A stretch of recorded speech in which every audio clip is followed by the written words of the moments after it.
Stop beating him! I'll pay whatever you want!" The scream tore through the Saturday bustle of Silver Point, Idaho territory in the summer of 1881, cutting sharper than any whip. A few seconds earlier, the only sounds on the main street had been wagon wheels rattling over ruts, women haggling over sugar and flour, and the lazy creak of a saloon sign in the dry wind. Now everything stopped. In the middle of the street, 3 ranch hands had turned a human being into a spectacle. They had dragged him out of the alley like a carcass. He was enormous, almost too big to be real, his wrists bound behind his back with rough rope. Nathaniel Cross, people whispered, the half-breed mountain man, part Shoshone, part white, belonging fully to neither world.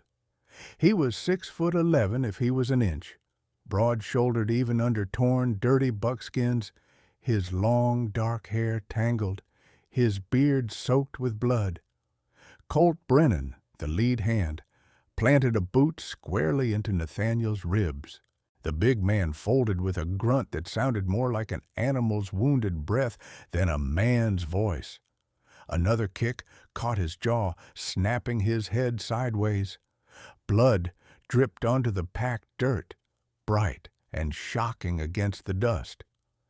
"This is what happens to savages who don't pay their debts," Colt shouted, turning so everyone could see him like an actor on a stage. "He trapped on our land without paying tribute. You steal from us, you pay, one way or another." No one stepped in. Men crossed their arms and watched. Women pulled their children closer, but did not leave. A few boys laughed nervously when Nathaniel tried to rise and Colt's men drove him back down with their boots. It was easier, safer, to let the beating go on and tell themselves it was none of their business. At the edge of the crowd stood a woman most people never really saw. Penelope Ashford, called Penny since childhood, clutching a worn leather satchel in damp hands, 25, with soft brown hair straining against an overworked bun, cheeks flushed from the walk from the bookkeeper's office, and a body that filled every stitch of her plain calico dress. 360 pounds, the town said, as if that were the only number that mattered. She tried to look away. She had spent 3 years in Silver Point perfecting the art of being invisible. But when Colt's boot came down on Nathaniel's side and she heard the wet crack of bone, something broke inside her instead. "Stop!" she cried, shoving her way through the ring of onlookers, breathless and terrified but moving anyway. "Stop beating him! Please, just stop!" Heads turned, surprised less by the violence than by the fat bookkeeper's assistant daring to speak. Colt looked up, squinting against the sunlight, and sneered when he saw who had dared interrupt his sport. "Stay out of this, fat girl," he said. "This doesn't concern you." Penny stepped between Colt and the bleeding man on the ground, her skirts brushing the dust, her heart pounding so loudly she could barely hear her own voice. "It concerns anyone with a conscience," she said, though her knees shook. "You'll kill him if you keep this up." She dropped to her knees beside Nathaniel Cross, feeling his labored breath against her arm, and for the first time in his hard, hunted life, the mountain man looked up through swollen eyes and saw someone willing to stand between him and the boots. "Before the story goes any further, tell me, where in the world are you listening from right now? Comment your city or country in your mind as if you were under this story on YouTube. Then imagine what you would do if you were standing in that crowd in Silver Point." Colt Brennan let out a bark of laughter that echoed off the storefronts. "You'll pay for him? This half-breed?" He nudged Nathaniel's shoulder with the toe of his boot, as if displaying damaged goods at an auction. He owes us $200. You got that kind of money tucked under those skirts of yours?" Penny's lips trembled, but she forced her voice steady. "I have $143, everything I've saved in 3 years. Take it. Just stop hurting him." The crowd shifted uneasily. A woman offering her life savings for a stranger, worse, a man they all believed was dangerous, was not something they saw every day. Yet no one stopped her. Charity was admirable only when it didn't make others uncomfortable. Colt grabbed the leather pouch from Penny's outstretched hand and spilled the contents onto his palm. His grin widened. He liked the feel of power more than the money itself. "Not enough. 200 or he gets another lesson." Nathaniel lifted his head slightly, blood pooling at the corner of his mouth. "Don't. Give them more." His voice was a broken rasp. "Let me be." Penny shook her head fiercely. "You are not dying in the street while people watch like it's entertainment." Her voice cracked on the last word, but she didn't move. She rose with difficulty, turned to Colt and said, "I'll write a promissory note for the remaining 57, payable in 3 months." Her hands fumbled for the notebook in her satchel. "I swear I'll pay it. Please." Colt spat on the ground. "Fine. Your funeral, fat girl. When he turns on you in your sleep, don't say we didn't warn you." He signaled his men, who delivered one last vicious kick before letting the ropes fall loose. Then they swaggered off, laughing as if they'd just completed a day's honest work. The moment they were gone, the crowd dissolved. People scattered to storefronts, wagons, and saloons with astonishing speed.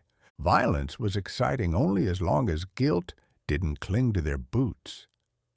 Penny remained kneeling beside Nathaniel Cross, her hands trembling as she touched the ropes at his wrists. "I'm Penny Ashford," she whispered, unsure if he could hear her. "I'm going to help you. You're safe now." Nathaniel's eyes, dark, hollow, and exhausted, opened just enough to meet hers. "Why?" "Because I know what it feels like to be despised. Because I know what it feels like to be stared at. Because I know what it feels like to be hurt for simply existing." She didn't say any of that.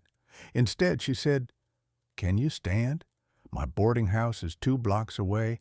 I have bandages, clean water. Come with me." Nathaniel was nearly 1.5 feet taller than Penny, yet he leaned against her as she pulled his arm over her shoulder. Every breath he took sounded like it scraped through shattered ribs. Still, he tried to take some of his own weight. Pride etched itself into every painful step. They limped down Silver Point's dusty main street together, an enormous battered mountain man and a round, sweating young woman supporting him with surprising strength. People watched from porches and windows. Some whispered, others shook their heads, but no one offered to help. At the boarding house, Mrs. Henderson nearly fainted when she saw Nathaniel's hulking form shadowing her doorway. "You cannot bring that man into a respectable establishment," she shrilled. "He is injured," Penny said, struggling to keep her breath even, "and he will stay in my room until he recovers." Mrs. Henderson sputtered. "But he's a man who was beaten half to death," Penny replied, surprising herself with the steadiness of her tone. "If you refuse us a room, I will find lodging elsewhere, today." That did it. Mrs. Henderson needed Penny's rent more than she feared scandal. She huffed and stepped aside. Inside Penny's small room, Nathaniel collapsed onto the narrow bed, his breath shallow and ragged. Penny immediately fetched clean cloths, hot water, and her small box of crude medical supplies. "I've treated livestock and my brothers when they were foolish boys," she murmured as she cut away his ruined shirt. "I'll do my best." Nathaniel didn't answer. He watched her, his gaze steady, even through pain. Over the next 2 hours, Penny worked without stopping. She cleaned blood from his face, pressed cloths to swollen bruises, stitched the splitting wound above his eye with slow, careful fingers. She wrapped his broken ribs, whispered reassurance he couldn't quite believe, and never once recoiled from his sighs or his scars. When her hands finally stilled, Nathaniel exhaled, a slow, aching breath. "You could have walked away," he said quietly. "So could everyone else," Penny answered, "but I didn't." His eyes softened, heavy-lidded, but aware. "I won't forget that." And just like that, the humiliation she felt every day in Silver Point shifted.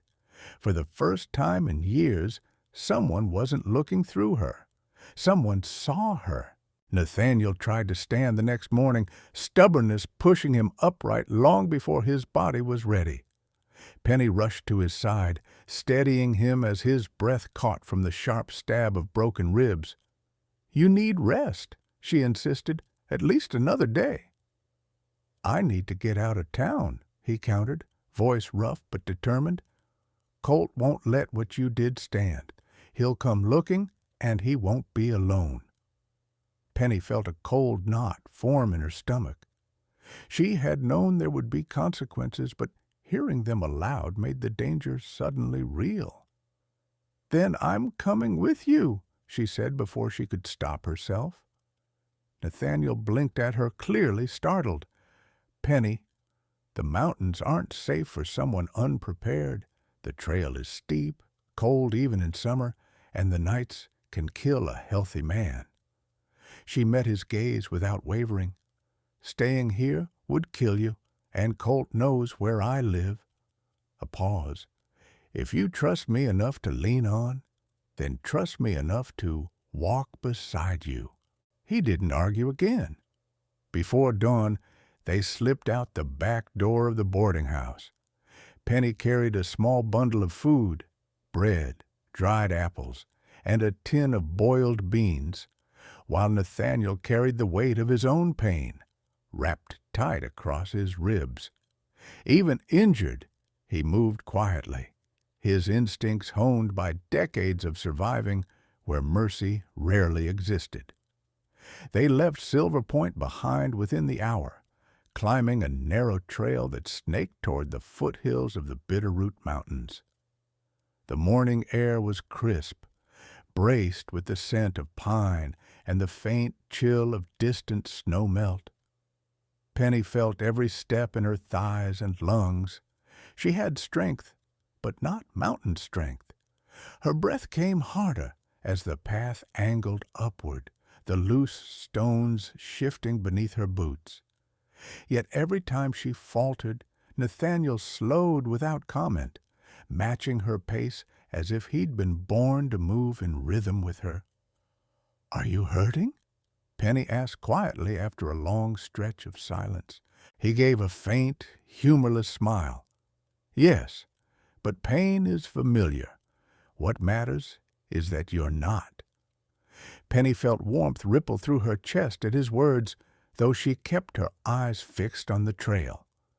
By midday, they reached a shallow creek cutting through a cluster of fir trees.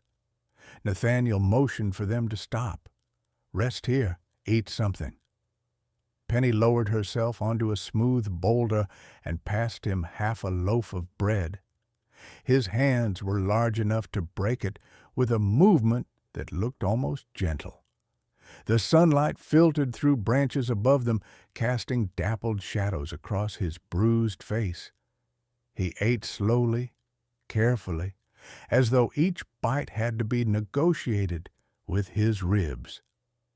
"You've lived in the mountains most of your life," Penny said, watching him with quiet curiosity. "Aren't you lonely up there?" "Lonely is safer than trusting the wrong people," Nathaniel replied. He let the creek water run through his fingers before drinking. But I've known companionship. My mother's people, they cared for me when my father did not. When she died, they tried to take me in. I didn't stay. His jaw tightened. I was too angry, too lost. And now? She asked. Now I'm just tired, he admitted. But I still know the trails. I can still guide us safely. Penny nodded slowly. You don't owe me that. He looked at her, steady and unflinching. I owe you my life. That counts for something. They continued climbing as afternoon deepened. The sounds of town life faded entirely, replaced by wind rustling the treetops and the occasional cry of a hawk circling high above. The world narrowed to the path beneath their feet and the steady, rugged rise of the land around them. As the temperature dipped, Nathaniel stopped to build a small fire in the shelter of an overhanging rock. Penny helped gather wood, thicker pieces over the base, thinner branches for kindling.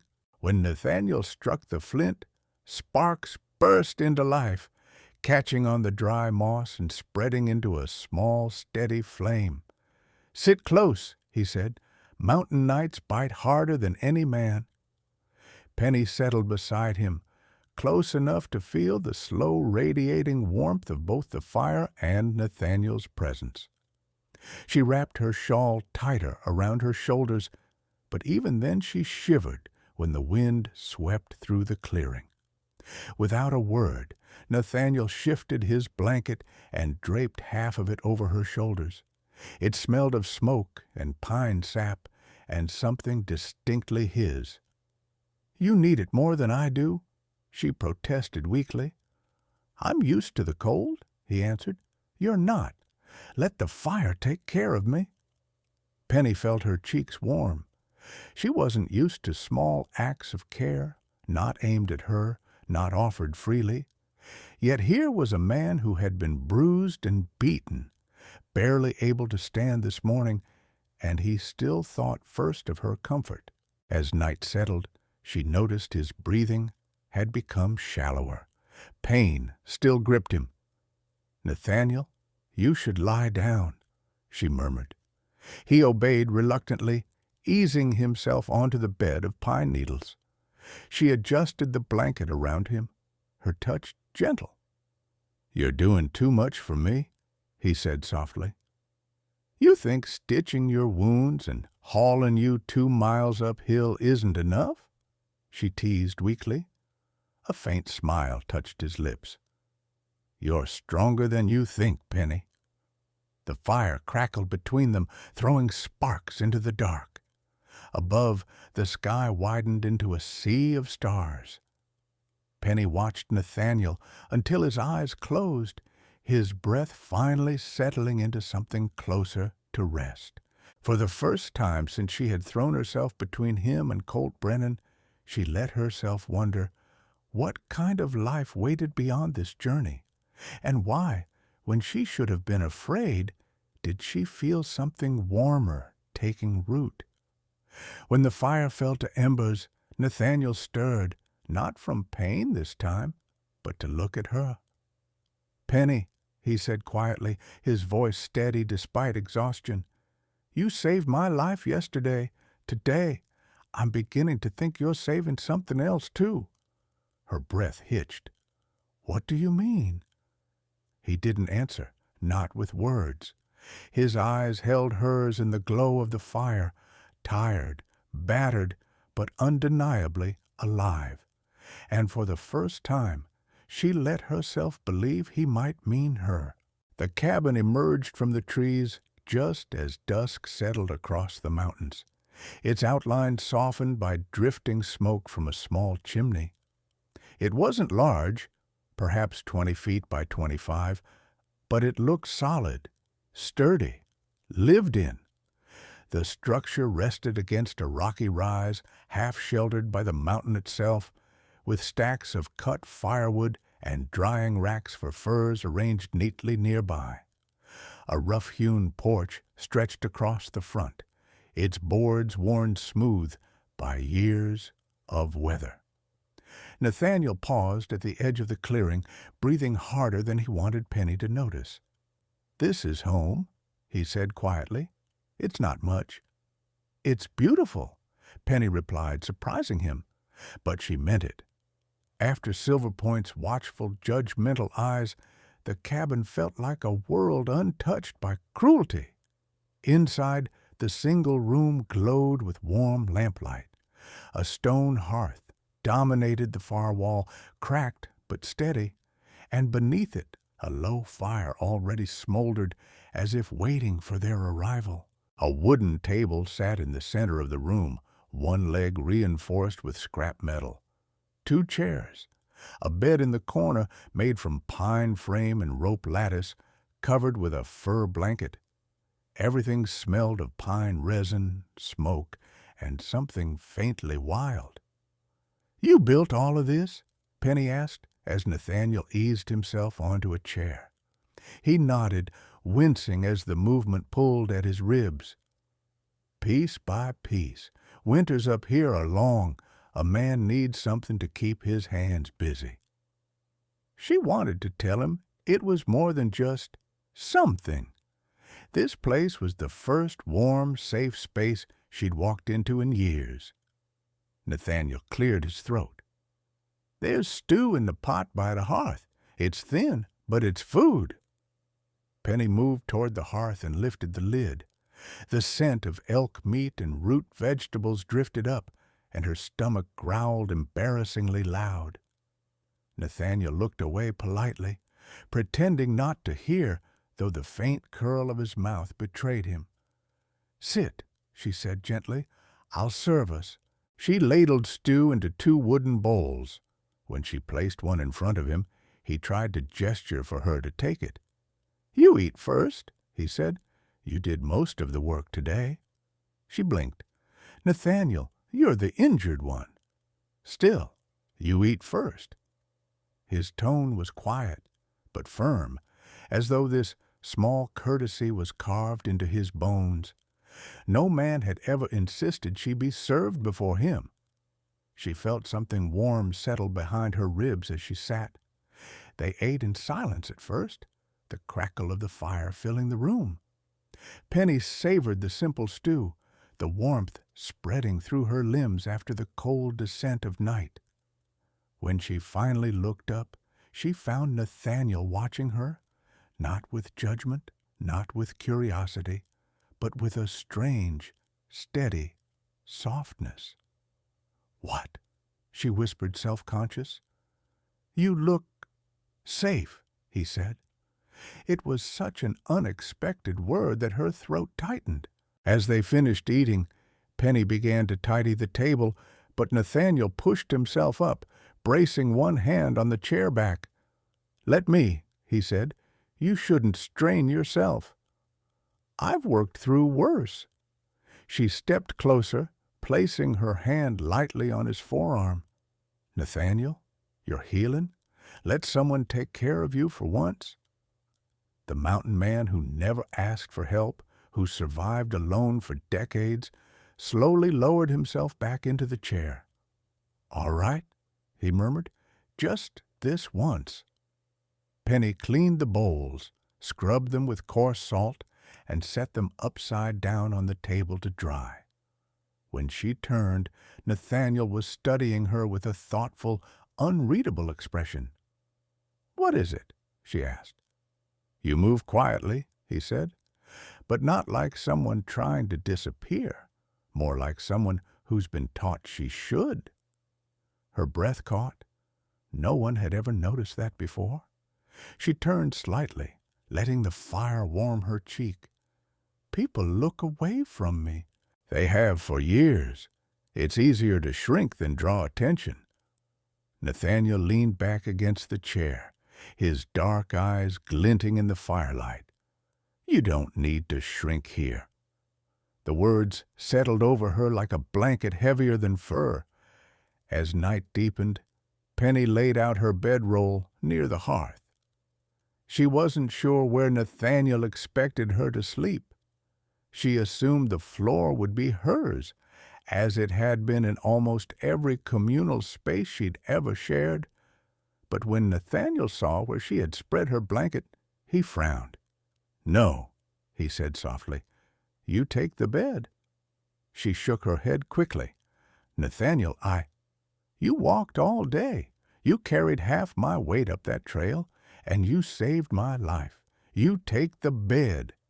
"But you're hurt," she insisted. "That bed is soft. Soft is worse for bruised ribs. The floor will keep my spine straight." "Are you sure?" He nodded once, slow but certain. "I am."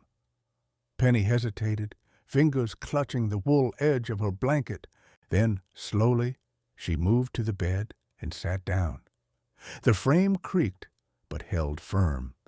The mattress, layers of straw and fur, was softer than anything she had slept on in 3 years.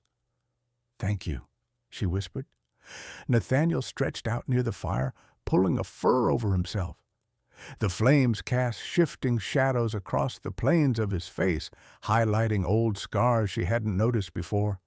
Thin white lines across his jaw, a jagged mark disappearing beneath his beard, a faded burn along one forearm. "Nathaniel?" she asked quietly. "Will you tell me about your scars someday?"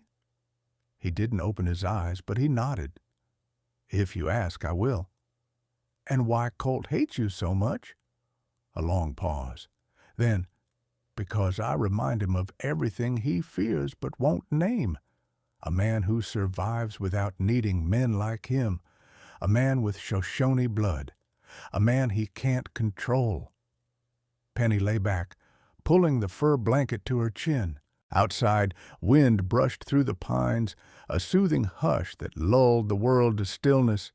Inside, the crackle of the fire softened into a low whisper.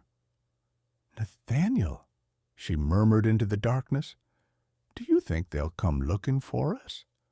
"Yes," he said simply, "but we have time, and we're not without defenses."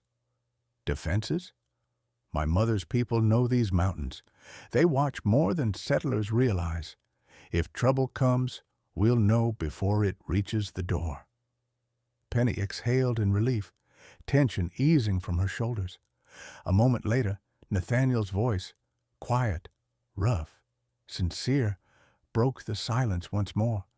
"Penny, you did more for me today than anyone has done in my whole life." The fire cracked once, a brilliant spark leaping upward.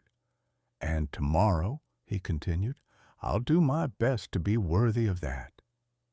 Penny closed her eyes, warmth spreading through her chest, steady and unexpected. In that small cabin, with wind singing against the shutters and embers glowing red, she felt something she hadn't in years. Hope. For the next several days, the cabin settled into a gentle rhythm. Quiet mornings, small tasks, shared meals, and the steady rebuilding of strength.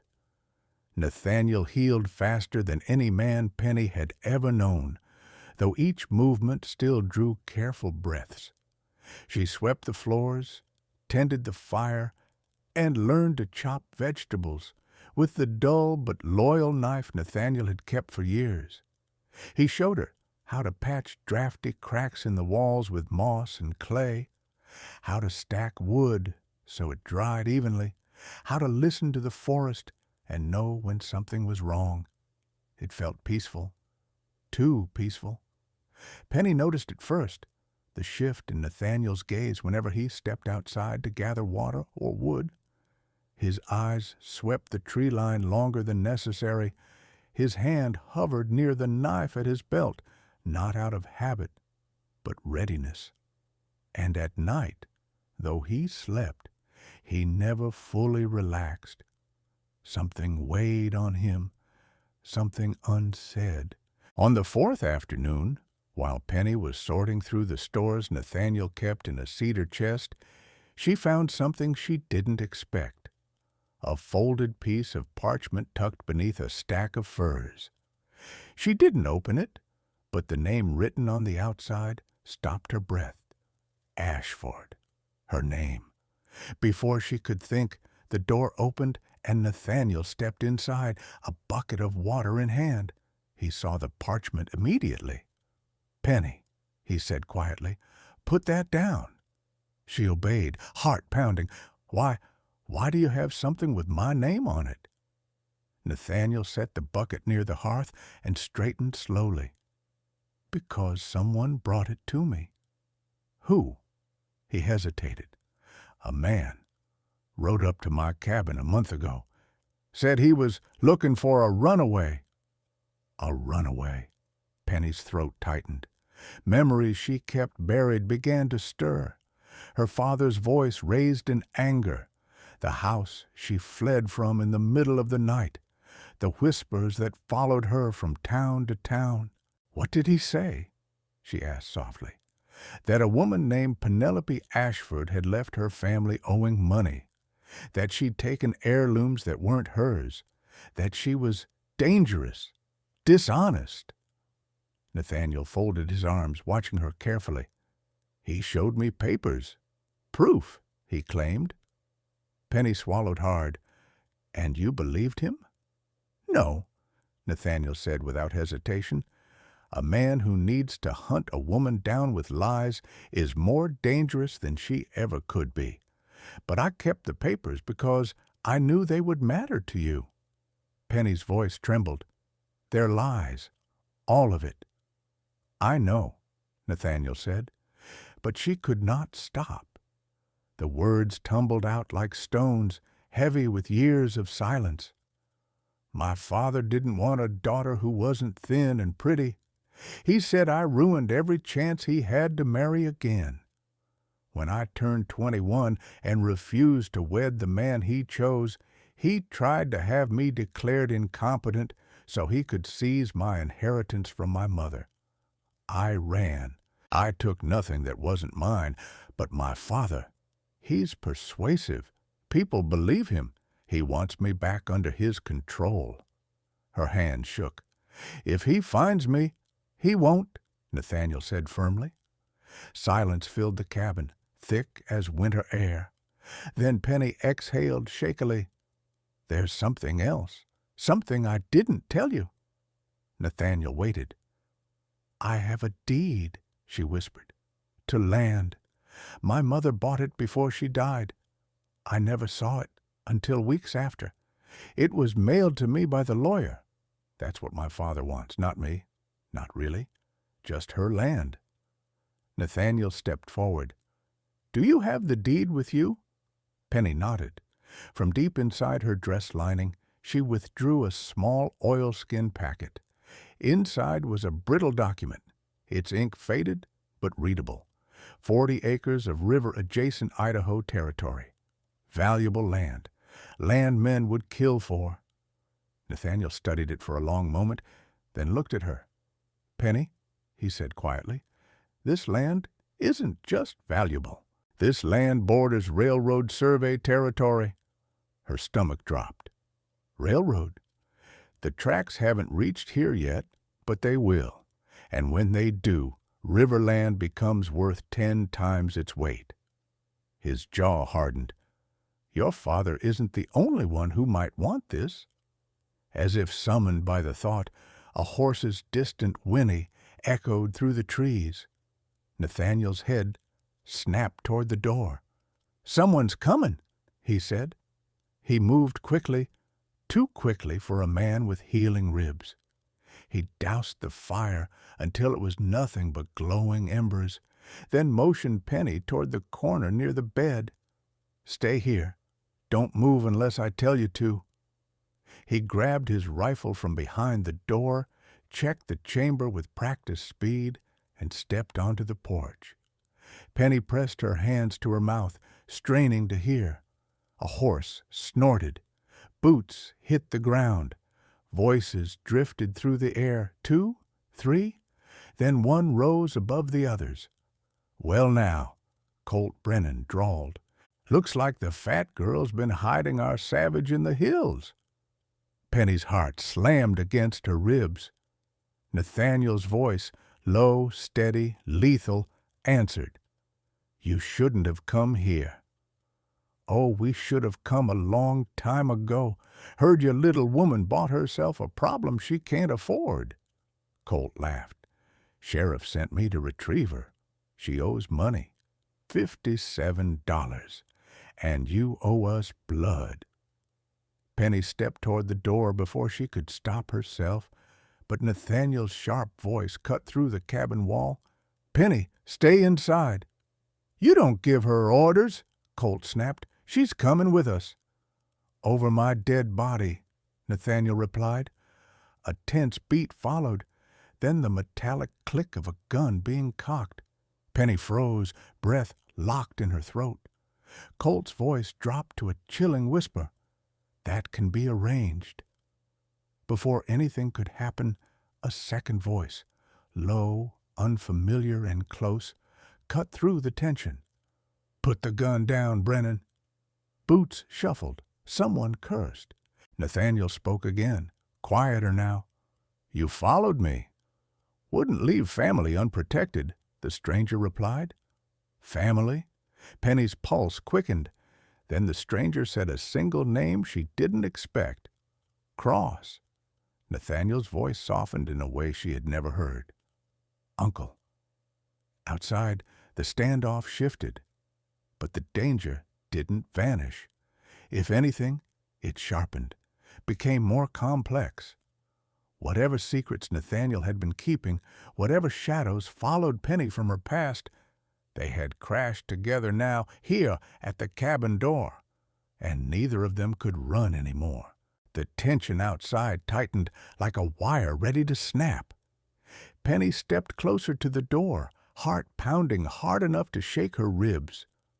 Through the thin cabin walls, she heard the crunch of boots shifting on pine needles, the restless snort of horses, and the unmistakable sound of cocked rifles. Nathaniel's voice came first, calm, controlled, but edged with something dangerous. "You shouldn't have followed me into these mountains, Brennan. This land isn't yours to trespass on." Colt spat. "I'll go wherever I damn well please.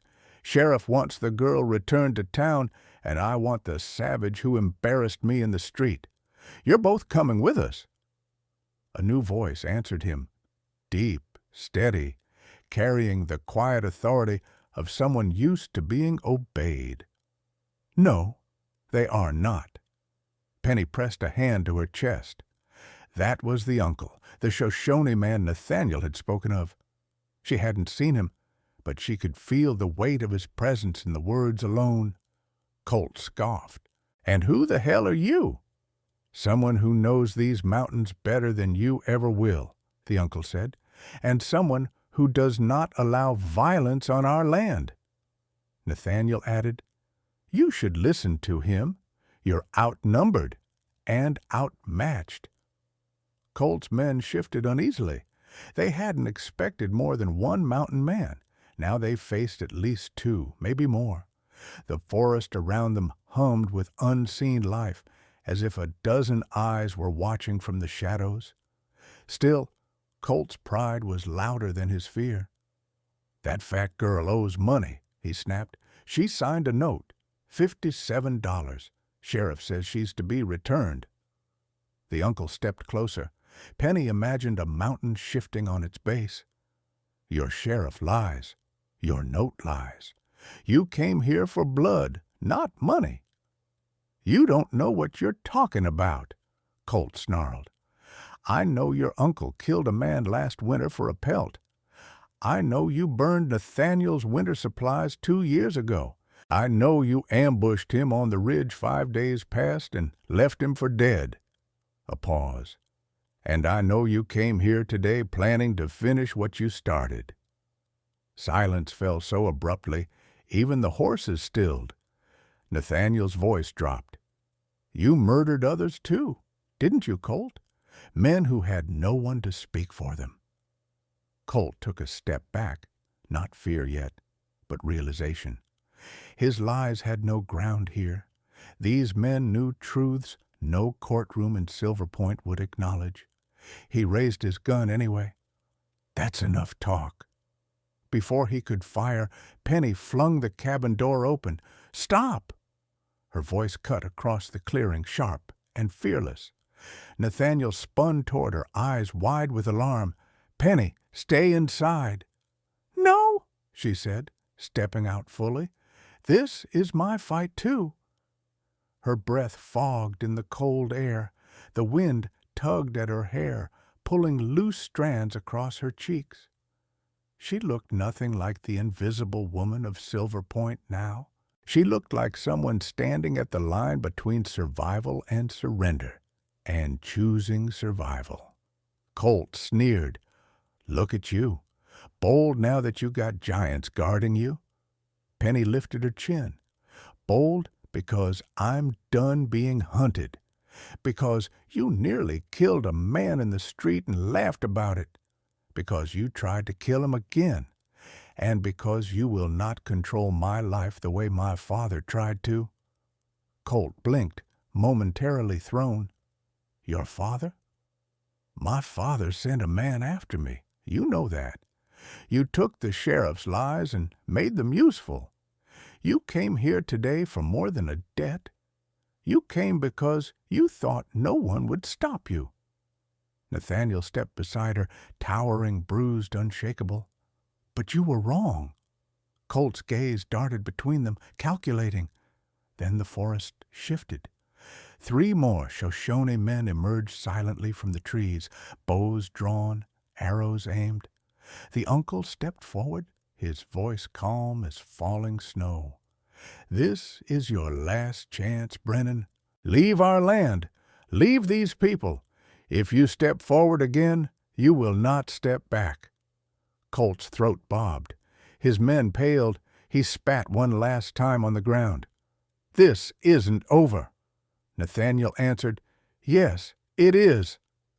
Colt backed toward his horse, eyes burning with hatred, but fear finally winning. In moments, he and his men were gone, disappearing down the trail like shadows chased by dawn. The clearing settled into silence. Penny finally let herself breathe. Nathaniel turned to her, voice low and tight. "You shouldn't have come out." "I had to," she said softly. "I won't hide any more." His expression softened, something deep and raw flickering behind his eyes. "You stood beside me." She met his gaze without looking away. "I always will." The forest quieted after Colt and his men disappeared, as though the trees themselves exhaled in relief. Only the soft murmuring of wind through the pines and the low crackle of embers inside the cabin filled the space where danger had stood moments earlier. Penny felt her knees weaken as the tension drained from her body, but before she could falter, Nathaniel's hand steadied her, warm, careful, protective. "You were brave," he said softly. "Braver than you should have had to be." Penny shook her head. "Bravery isn't something I've ever been known for." Nathaniel's gaze deepened. "Then people have never really seen you." He guided her back inside the cabin.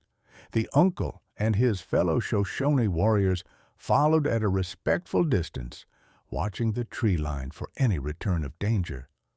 Once the door closed, the world softened again into that warm cocoon of firelight and wood smoke. Penny sank onto the bed, her breath still trembling. Nathaniel knelt in front of her, ignoring the strain to his ribs, bringing himself eye level with her. "You could have died," he murmured. "You walked into a line of guns." "And you were standing in front of them," she replied. "I wasn't about to let you face that alone." A long silence stretched, tender, fragile, honest. Nathaniel's voice dropped lower. "Penny, when you stepped out of that cabin, everything in me froze. I've lived through winters that swallowed whole villages, fights that left men dead in the snow, but nothing has ever scared me like the thought of losing you." Her breath caught. "Nathaniel!" He reached up, brushing a stray tear from her cheek with the back of his knuckle. His hand was large, calloused, gentle. I told myself not to feel this, not now, not when danger circles us, but today made something clear. She leaned toward him, barely daring to breathe. What? That this place isn't my home unless you're in it. The fire crackled softly. Outside, the wind hummed low through the pines. Penny felt warmth rise from her chest all the way to her throat, filling places inside her she didn't know had gone cold. "I've never belonged anywhere," she whispered. "Not to my father, not to Silver Point, but here, with you." She pressed a hand to her heart. "I don't feel invisible." Nathaniel took her hand gently, threading his fingers through hers. "You were never invisible, not to me." They stayed like that, breathing the same quiet air, two people who had been hunted, hurt, dismissed by the world, and who had found in each other something stronger than fear. The Shoshone uncle tapped lightly on the doorframe. "Night is coming. The path is watched. You are safe now." His steady eyes lingered on Penny, offering a silent nod of respect before he and his men slipped back into the trees. Nathaniel closed the door after them, then turned back to Penny. The cabin glowed with a soft amber warmth, shadows dancing across the walls like gentle hands. "Penny," he murmured, "if you want it, this can be your home now." Her eyes stung, voice barely a whisper. "If you'll have me." Nathaniel stepped closer, his expression raw and open in a way she had never seen. "I already do." She pressed a hand to his chest, feeling the slow, solid thump of his heart beneath her palm. "Then I'll stay." Outside, night folded itself across the mountains.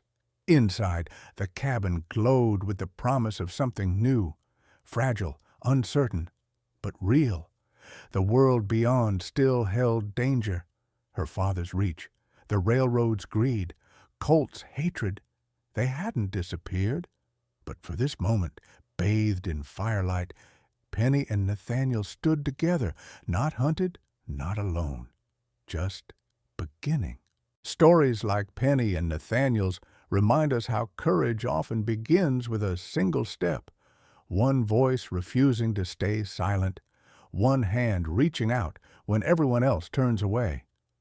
Their world isn't easy, and neither is ours, but kindness still has the power to change the course of a life. Every time you listen to these stories, you bring them to life in a new way, and I'm grateful you're here. Tell me, where in the world are you listening from right now? If you still believe love can grow in the harshest places, stay close. The next story is already waiting for you.